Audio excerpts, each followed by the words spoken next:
welcome back. It's the next day, and as you can see, the weather has turned a little bit cooler. So we're getting ready to put the halves of the 430 back together. I finished up the front of the transmission. I'll bring you in to show you that, and then we'll get this input shaft here ready to go, and we'll see if we can slide these halves of the tractor together. As you can see, we've got the PTO drive put back together. Yesterday, if you'll recall, we set the end play on the input shaft. So we've got all the new needle bearings, the two seals that goes on the PTO drive gear, and we've also adjusted the clearance on the lower PTO drive shaft that runs through the belly of the transmission. So we've got that all together. We've got a spring that will go inside of this coupling between it and the input shaft right here.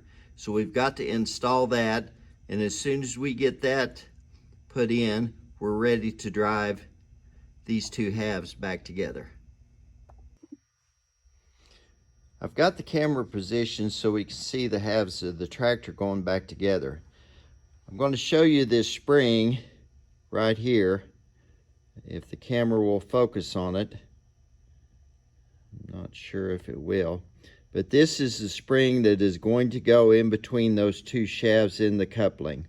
So I'm going to get that installed, and also you might recall the stands that I made to help facilitate the splitting of this tractor. These are nothing more than trailer jacks that have been modified just a little bit, and I made a couple of brackets to bolt on the bell housings, and the square tube just slips over that adapter.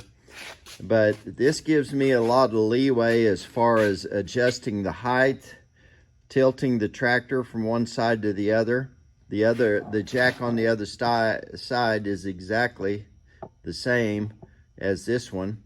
So so far it's working very well, and the tractor rolls easily on the casters that I mounted on the bottom. So it's been a good deal so far. We'll see how it works as we slide the tractor back together. I'm placing the spring up in the front portion of the input shaft tube, and then I'm going to slip these two together. I have the PTO drive tube already installed, and it is engaged in its own clutch up there, so I do have the splines lined up with that. So now I'm ready to start rolling this half of the tractor back toward the transmission. I do have a floor jack under the front of the transmission if I need to raise or lower, and I can also raise and lower the front half of the tractor with the stands that I built. So let's see what happens.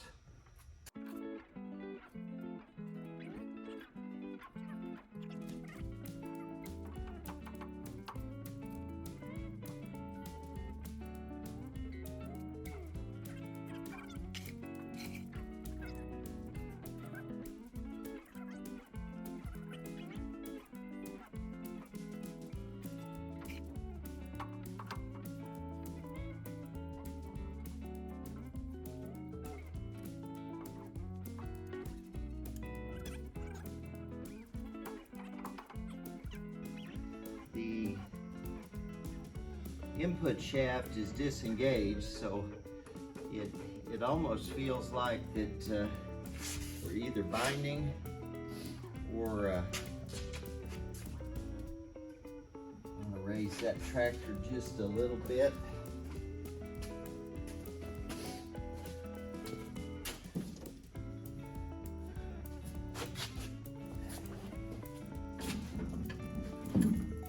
There we go.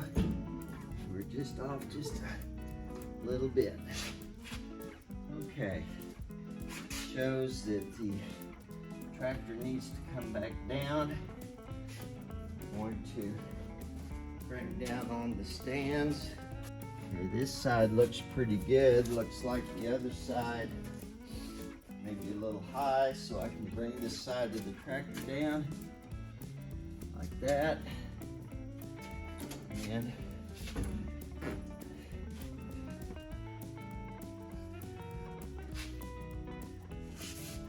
bring the transmission down just a hair.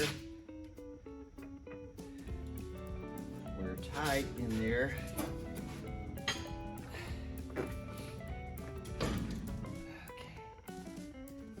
Looks like the tractor needs to come down some more.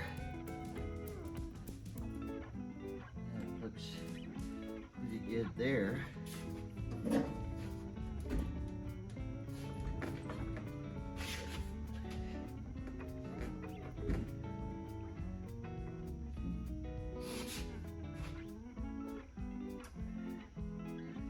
This is a little bit difficult by yourself.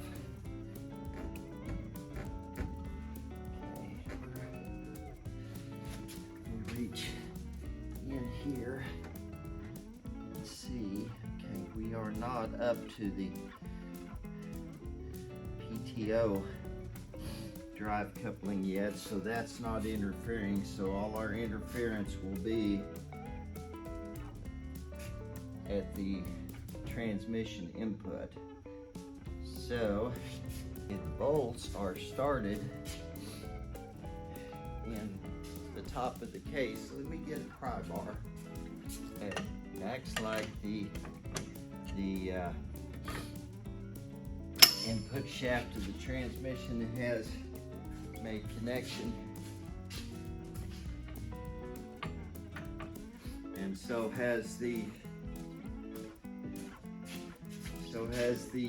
power takeoff. So let me push together on that side, and we'll continue to see if we can draw it together. Okay, we're on take 2 of putting this 430 together, and I made a mistake, I believe, in the way I thought I could put this together. I had the PTO drive tube engaged in the clutch disc in the front, and I had the transmission input shaft engaged in this coupling. And I believe what was happening is I was getting right up to this point right here of coming up on the splines for the PTO drive, and I couldn't go on. So we're going to step back and we're going to regroup, and what we're going to do now, here again is the spring that goes in between. So we're going to slip this back into this, and I am going to push this tractor back toward the transmission, and I'm going to start the splines, and I'm going to seat this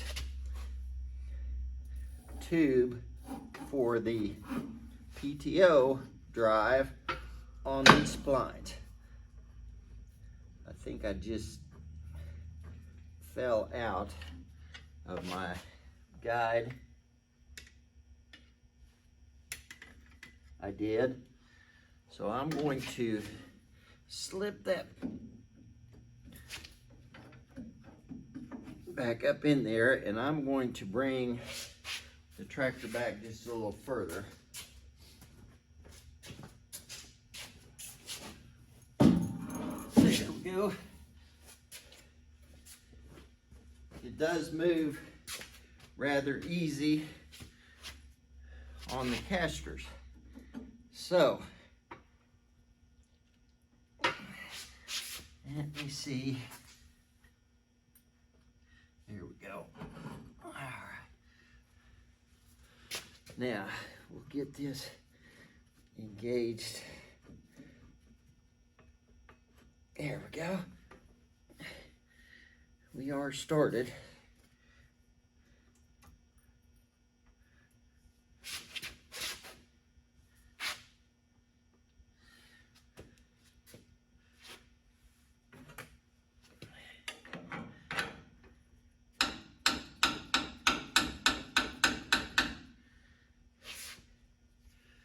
Let this down just a hair. That's too much.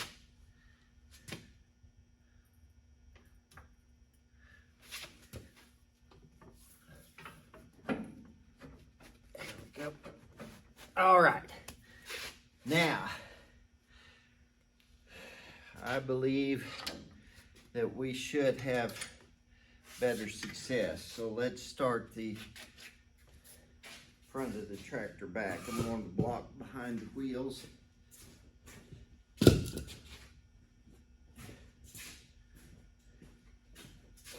going to make sure that we are still in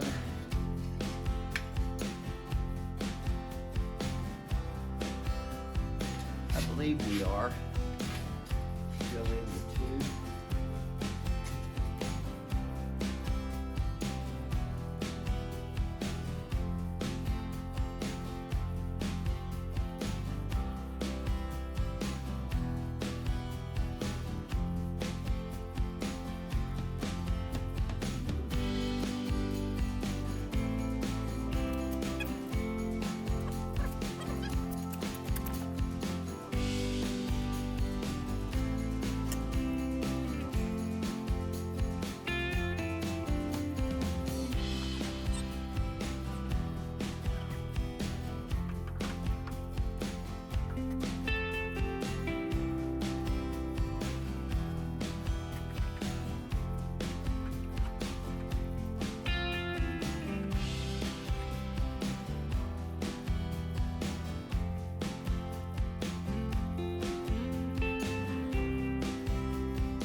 Well, that's a wrap on this portion of the 430 project.